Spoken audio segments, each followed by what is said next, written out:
There is a moment in many people's lives when they look at their bank account, at the accumulated debts, at the opportunities that went unnoticed, and feel that tightness in their chest. It's not just fear, it's something deeper, the sensation of being completely lost financially, as if navigating without a compass in open sea. And along with this sensation comes a cruel question that echoes in the mind. Why can't I understand this? Am I stupid? Charlie Munger, the legendary partner of Warren Buffett and vice chairman of Berkshire Hathaway, dedicated decades of his life studying not only the financial markets, but human nature. And one of his most powerful observations is precisely about this illusion that we constantly confuse. The idea that being financially lost is synonymous with lack of intelligence. It's not. It never was. And understanding this distinction can be the first step to completely changing your relationship with money. Munger used to say that rationality is a learned skill, not an innate gift. You can have a very high IQ, be brilliant in your profession, have diplomas on the wall, and still make disastrous financial decisions. Why? Because intelligence is not the same as financial wisdom. The first concerns your ability to process information, solve complex problems, and learn quickly. The second involves something completely different: self-knowledge, emotional control, patience, humility, and mainly a deep understanding of the cognitive biases that govern our choices. Think about how many doctors, lawyers, engineers, and university professors you know who are financially disorganized. These people are not less intelligent than successful investors. They simply were never taught to think about money in a structured way. The educational system trains us to pass exams, but not to build wealth. They teach us advanced algebra, but don't explain to us what compound interest is in practice. They make us memorize chemical formulas, but don't show us how a credit card works or why investing early makes a monumental difference over time. Charlie Munger understood this deeply. He talked about the concept of mental models, which are thought structures that help us make better decisions. The vast majority of people simply don't have adequate mental models to deal with money because they were never exposed to them. It's like trying to play chess without ever having seen anyone play or read the rules. You can be extremely intelligent, but you will always lose because you don't know the game. And here's an even more uncomfortable truth. The financial system is deliberately complex.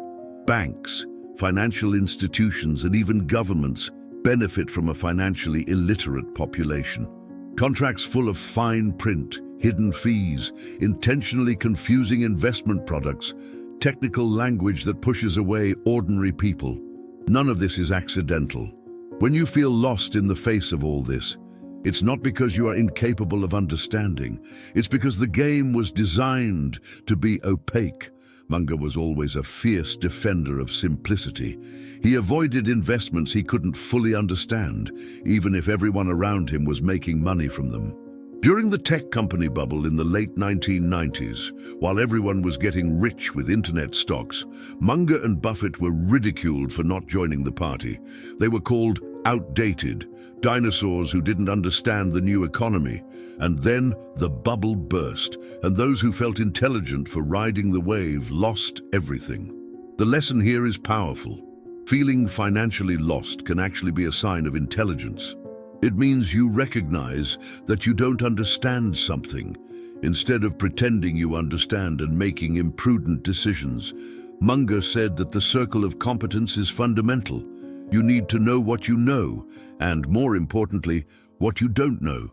Most financial disasters happen when intelligent people leave their circle of competence and enter unknown territories with overconfidence.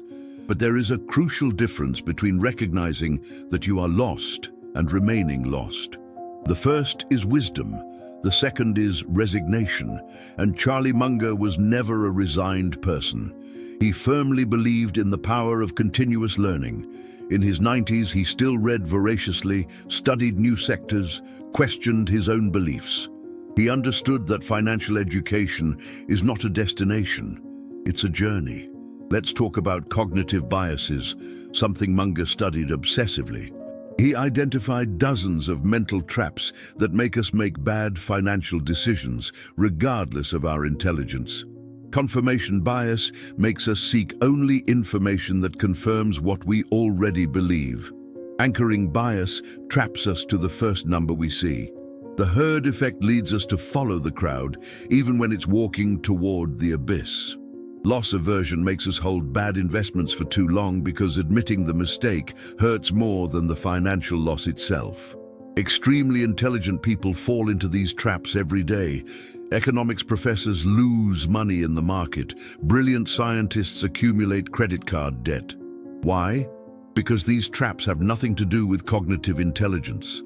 They have to do with the way our brains evolved over millions of years to deal with immediate threats, not with abstract concepts like long-term financial planning. Munger also talked about the importance of reverse psychology in financial thinking. Instead of asking, "How do I get rich?" ask, "How do people become poor?" and then avoid those behaviors. Most people don't become poor from lack of opportunities or intelligence. They become poor by spending more than they earn, by accumulating expensive debts, by not investing early, by seeking shortcuts and get-rich-quick schemes, by not educating themselves financially. Avoiding these mistakes already puts you ahead of a large part of the population.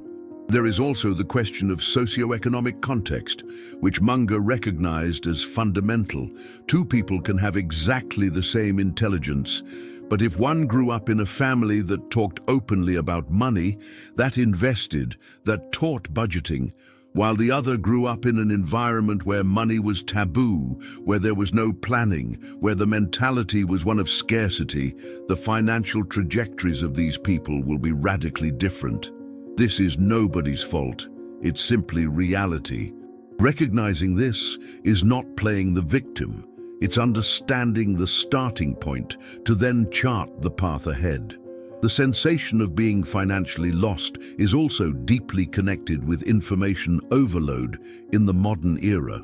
Munger lived through the transition from a world where information was scarce to a world where it is abundant to the point of paralysis.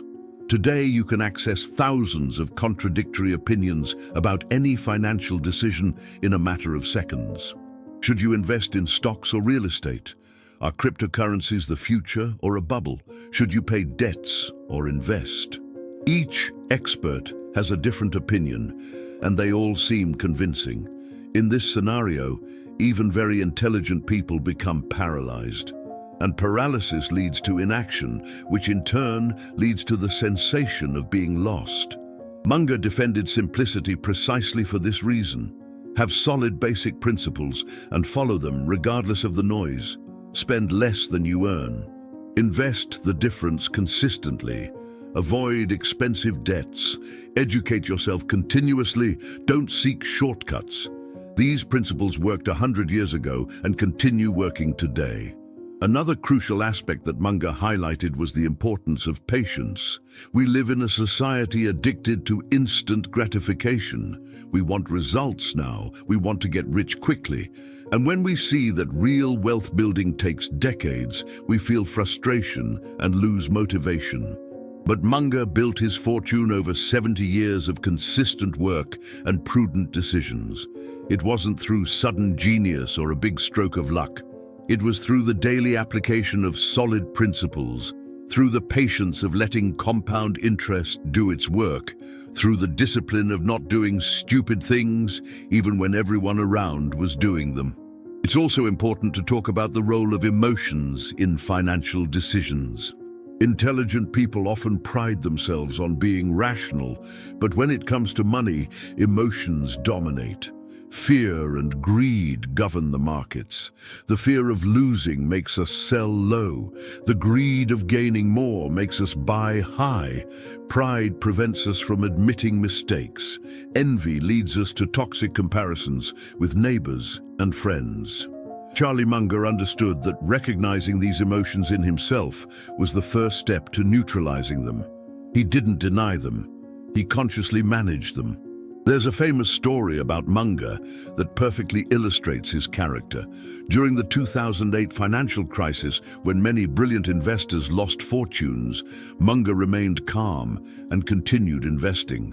Someone asked how he could sleep at night with so much uncertainty in the market.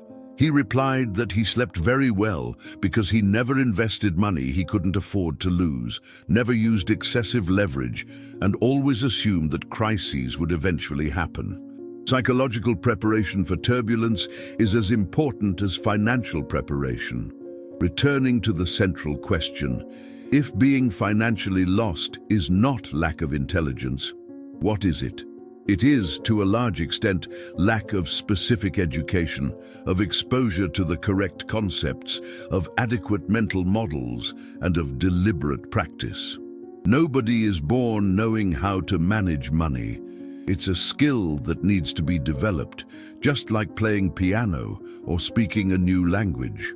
And just like in these other skills, some people will have more facility than others because of life circumstances, but any person with average intelligence can learn. Munger also teaches us about the importance of intellectual humility. He publicly admitted his mistakes, something rare among successful people. He said he made more mistakes than hits, but that his hits were large enough to compensate. This honesty is liberating. It means you can be lost today and still build a solid financial future.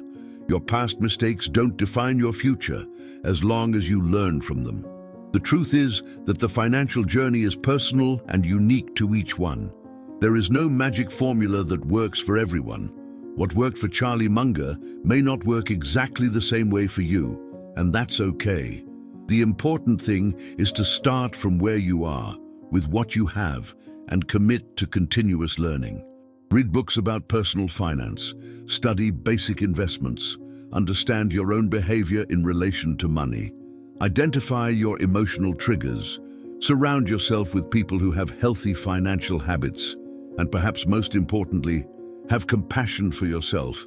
Feeling financially lost is deeply human.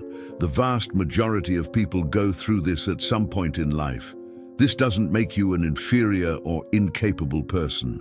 It makes you someone who is recognizing an area of growth and who has the opportunity to transform it. Charlie Munger, with all his wisdom and wealth, also went through moments of uncertainty, through bad decisions, through significant losses. The difference is that he never let these experiences define him or paralyze him. In the end, Munger's message is one of pragmatic hope. Yes, the financial world is complex. Yes, there are forces working against you. Yes, you will make mistakes. But no, you are not stupid for feeling lost. You are simply human, navigating in a system that was not designed to be easy to understand. And with education, discipline, patience, and humility, you can not only find your way, but thrive. The intelligence you already possess is more than enough. What you need now is the wisdom to apply it correctly, and that wisdom comes with time, study, and consistent practice.